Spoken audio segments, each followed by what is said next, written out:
კობახიძე აღიარებს, რომ თელავში მშენებლობის ნებართვები არასწორად იყო გაცემული. ის მომხდარზე გამოძიების დაწყებას აანონსებს და ამბობს, რომ საკითხით შესაბამისი უწყებები დაინტერესდებიან. ადგილობრივები თელავის ხევის კალაპოტის გარღვევასა და წყალდიდობას სწორედ მდინარის პირას მიმდინარე უკონტროლო განაშენიანებას უკავშირებენ.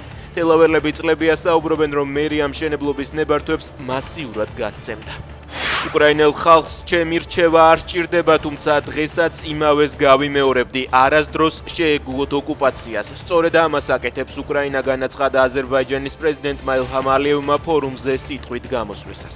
მისი თქმით, რუსეთსა და უკრაინას შორის ომი დაუყოვნებლივ უნდა შეწყდეს. აზერბაიჯანი ყოველთვის მზადაა უკრაინელ ხალხს დაეხმაროს, განაცხადა პრეზიდენტმა. ოპერაცია გაგრძელდება მანამ, სანამ რუსეთის ჩრდილოვანი ფლოტი აზოვის ზღვის წითელ წიგნში არ შევა, აცხადებს უკრაინის უპილოტო ძალების მეთაური. მადიარ ბროუდის ცნობით, უკრაინულმა დრონებმა გასულ ღამეს 15 რუსულ გემს დაარტყეს.